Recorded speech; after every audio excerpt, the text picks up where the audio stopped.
زمانے کے امام کو نہیں پہچانا تو جاہلیت کی موت بڑھ گیا۔ وَلَمْ يَعْرِفْ امام زمانہ ماتا میتا جاہلیہ، جو زمانے کے امام کو نہیں پہچان سکا وہ جاہلیت کی موت بڑھ گیا۔ عالم تنہائی میں ہم کلامی کرتے ہوئے بارگاہ ختم مرتبت میں کہتا ہوں کہ یہ نہیں کہا کہ جو کلمہ پڑھے بغیر مر گیا وہ جاہلیت کی موت مر گیا، جو نماز پڑھے بغیر مر گیا وہ جاہلیت کی موت مر گیا، جو احکام شرع کو ترک کر کے مر گیا وہ جاہلیت کی موت مر گیا۔ لیکن خاتم النبیین نے کیا مکالمہ کیا قیامت تک کے لیے کہ جو زمانے کے امام کی معرفت کے بغیر مر گیا وہ جاہلیت کی موت مر گیا۔ اس لیے کہ جو خود سے بے خبر رہا وہ کسی اور سے باخبر کیسے ہوگا؟ جو خود سے بے خبر رہا وہ کسی اور سے باخبر کیسے ہوگا؟ ہزار کتابیں میں نے پڑھی لیکن اپنی ہی کتاب نہ پڑھ سکا۔ ہزار کتابیں میں نے پڑھی لیکن اپنی ہی کتاب نہ پڑھ سکا۔ اور یہ بھی مکالمہ متن عربی اور ترجمے کے ساتھ ہر دل و دماغ کے اندر منور ہے، لیکن تفکر چاہتا ہے کہ من عرف نفسہ فقد عرف ربہ، جس نے اپنے نفس کو پہچانا اس نے اپنے رب کو پہچان لیا۔ اہل شریعت ہوں یا اہل طریقت، دونوں کی بنیادیں اسی مکالمے کے اوپر استوار ہوتی ہیں، اسی مکالمے پر استوار ہوتی ہیں کہ جس نے اپنے نفس کو پہچانا اس نے اپنے رب کو پہچان لیا۔ آج عالم تنہائی میں جا کر دھڑکتے ہوئے قلب پہ ہاتھ رکھ کر کہ کیا میں نے اپنے نفس کو پہچان لیا؟ اگر میں نے اپنے نفس ہی کو نہیں پہچانا تو اپنے رب کو کیا پہچانا؟ طویل مباحث کا خلاصہ 3-4 مکالموں میں ہدیہ کرتا ہوں کہ تمام انسانوں کی حیات کا دار و مدار جس لطف پر ہے اسے نفس کہتے ہیں۔ سب میں موجود ہے، سب میں موجود ہے۔ کیا اس کی کبھی کوئی آواز سنی؟ کیا کسی نے اس کو دیکھا؟ کیا کسی نے اس کی بو کو سونگھا؟ کیا کسی نے اس کے ذائقے کو چکھا؟ کیا کسی کے لامسے میں آیا؟ کم از کم میں نے تو اس کی آواز نہیں سنی، نہ اس کو دیکھا، نہ شامے میں آیا، نہ ذائقے میں آیا، نہ لامسے میں آیا۔ اب میرا مکالمہ سمجھ لیجئے، یہ میلاد محسوس دائرہ محسوس میں نہیں، دائرہ معقول میں ہم منا رہے ہیں۔ جو حواس کی دسترس میں نہ آئے اسی کو اصطلاح میں غیب کہتے ہیں۔ جو حواس کی دسترس میں نہ آئے اسی کو غیب کہتے ہیں۔ پوری ملت اسلامیہ میں پہلی منزل یہی ہے، ایمان بالغیب۔ تو حضور جو حواس کی دسترس میں نہ آئے اسے غیب کہتے ہیں۔ تو جسے اپنے اندر موجود غیب حضور میں نہ بدل سکا ہو تو عزیزان گرامی پھر کیا جستجو ہے کہ ہم اسے دیکھیں، ہم اسے سنیں۔ تو عزیزان گرامی جب غیب کو آپ اپنے غیب کو حضور میں نہ بدل سکیں تو پھر بھی کیا ضد کہ کیا میں نے اپنے نفس کو پہچان لیا؟ ہم اسے اپنے حواس کے اندر لائیں، جو حواس میں آ جائے اسے غیب ہی نہیں کہتے، جو حواس میں آ جائے اسے غیب ہی نہیں کہتے۔ اور جو غیب پر ایمان رکھتا ہے وہی غیب کو حضور بنانے کی جستجو میں مصروف کار رہتا ہے، وہی غیب کو حضور بنانے کی جستجو میں مصروف کار رہتا ہے۔ سب میں موجود، کہاں ہے؟ سر میں، آنکھوں میں، کانوں میں، سینے میں، ہاتھوں میں، پاؤں میں کہاں موجود ہے؟ آپ پلٹ کے کہیں گے میرے روم میں موجود ہے. آپ پلٹ کے کہیں گے میرے روم میں موجود ہے. تو حضور جو غیب ہو اس کا علاقہ مخصوص نہیں ہوتا، وہ ہر جگہ موجود ہوتا ہے.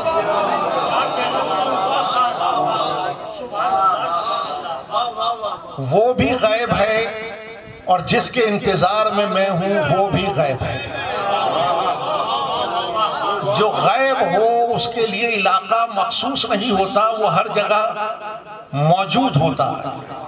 اور ابھی محفل کے بعد جب آپ بستر خواب پر جائیں تو اسی کے حکم سے یہ سیر عارضی کو چلتا ہے.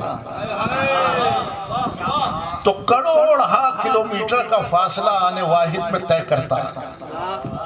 ہر منظر کو دیکھتا ہے خواب، ہر منظر کو دیکھتا ہے، ہر آواز کو سنتا ہے، ہر بو کو سونگتا ہے، ہر ذائقے کو چکھتا ہے، ہر شے کو محسوس کرتا ہے.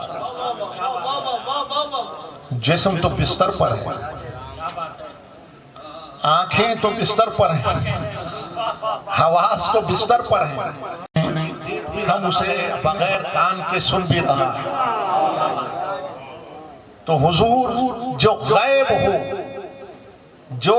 ہو وہ بغیر حواس کے سنتا بھی ہے اور دیکھتا بھی ہے. اب تو سمجھ میں آنا چاہیے ان اللہ سمیع بصیر، اللہ سنتا بھی ہے اور دیکھتا بھی ہے. بغیر کان کے سنتا ہے، بغیر آنکھ کے دیکھتا. کسی نے سرہانے آ کر آہستہ سے آواز دی یا جرک دی، آنے واحد میں اپنی منزل پر لوٹ آتا. آنے واحد میں اپنی منزل پر لوٹ آتا.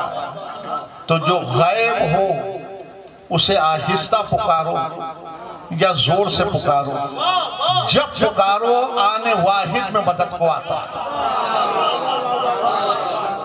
جب پکارو آنے واحد میں مدد کو آتا.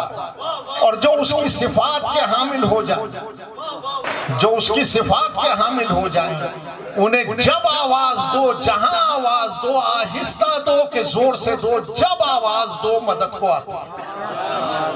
جب آواز دو مدد کو آتا. اسی آئینہ نفس سارے کام یہی نفس کرتا ہے، سارے کام یہی نفس کرتا ہے. لیکن مسئلہ یہ ہے کہ کون نیند میں کام کرتا ہے، کون بیداری میں کام کرتا ہے. کون نیند میں کام کرتا ہے، کون بیداری میں کام کرتا ہے. نیند میں کام کرے گا عادت بنیں گے، بیداری میں کام کرے گا عبادت بن جائے گی. حضور نے کہتے ہیں مانگا، مگر میں کہتا ہوں مانگا نہیں، اس کے حکم کی تکمیل کی. اور اپنے لیے نہیں مانگا، تا صبح قیامت آنے والے آخری انسان کے لیے مانگا. کہ دیکھ بھی رہا ہے منقش ہے متن عربی اور ترجمے کے ساتھ کہ قُلْ لَا أَسْأَلُكُمْ عَلَيْهِ أَجْرًا إِلَّا الْمَوَدَّةَ فِي الْقُرْبَى. اپنی رسالت نہیں، تمام رسولوں کی رسالت کا اجر رسول نے مانگا کہ کچھ نہیں ہے سوائے اس کے کہ میرے قربا سے مودت کر دو، سوائے اس کے کہ میرے قربا سے مودت کر دو. تو عزیزان گرامی، جب قربا کی مودت اس نفس میں جاگزی ہو جائے تو یہ نفس کا آئینہ مجلہ ہو جاتا ہے. یہ نفس کا آئینہ مجلہ ہو جاتا ہے. آئینے ایسے ہیں کہ بدلتے چلے جائیں لیکن جلوہ ایک ہی نظر آتا ہے. آئینے ایسے ہیں کہ بدلتے چلے جائیں لیکن جلوہ ایک ہی نظر آتا ہے.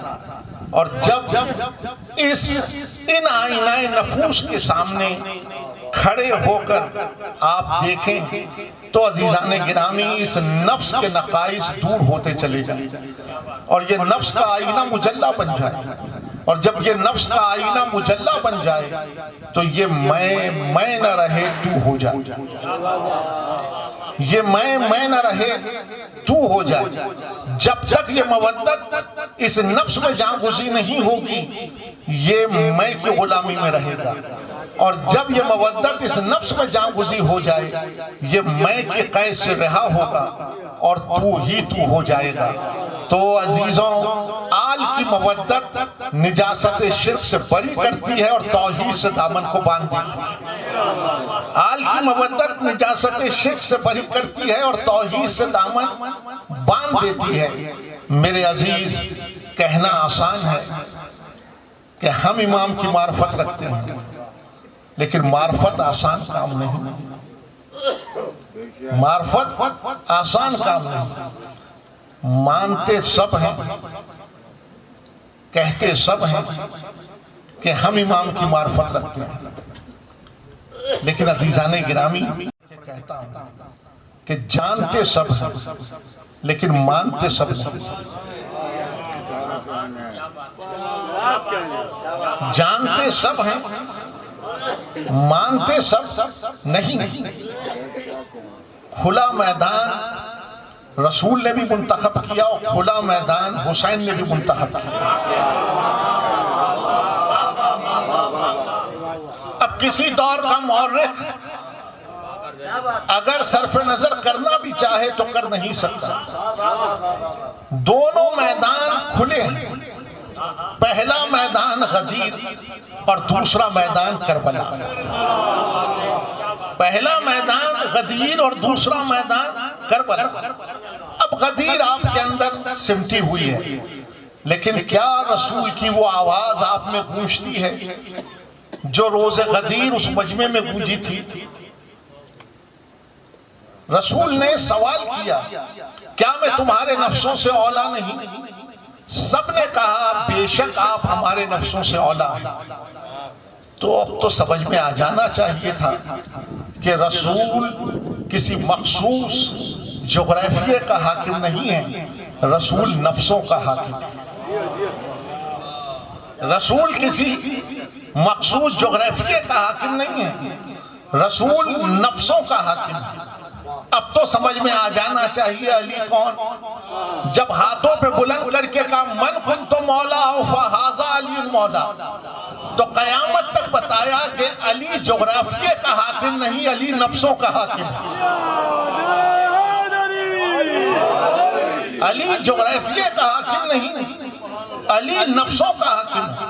اب کربلا کھلا میدان، ایک طرف جغرافیے کا حاکم، نفس کا حاکم. ایک طرف جغرافیے کا حاکم اور ایک طرف نفس کا حاکم. عزیزان گرامی، حسین نے تصوف قیامت بتایا کہ جغرافیے کے حاکم کے قدموں میں رہو گے تو دارائے یزیدیت میں رہو گے، اور نفس کے حاکم کے قدموں میں آؤ گے تو دارائے حسینیت میں آ جاؤ گے. بس دو مصرے اپنے قبلہ گاہی کے ہدیہ کرتا ہوں.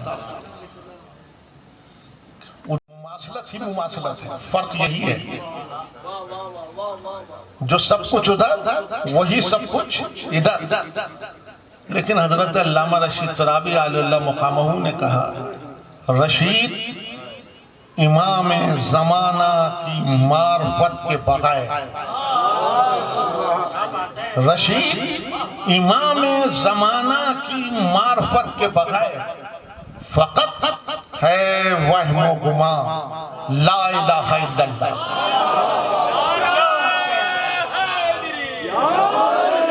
زمانے کے امام کی اگر معرفت نہیں، زمانے کے امام کی معرفت نہیں تو ہو رہے. زمانے کے امام کی معرفت نہیں تو ہو رہے، اور زمانے کے امام کی معرفت مل جائے تو حور علیہ السلام، تو حور علیہ السلام.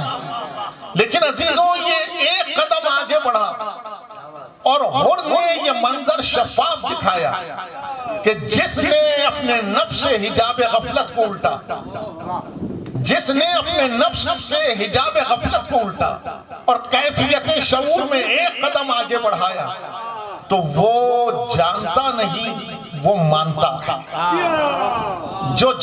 وہ جانتا نہیں وہ مانتا.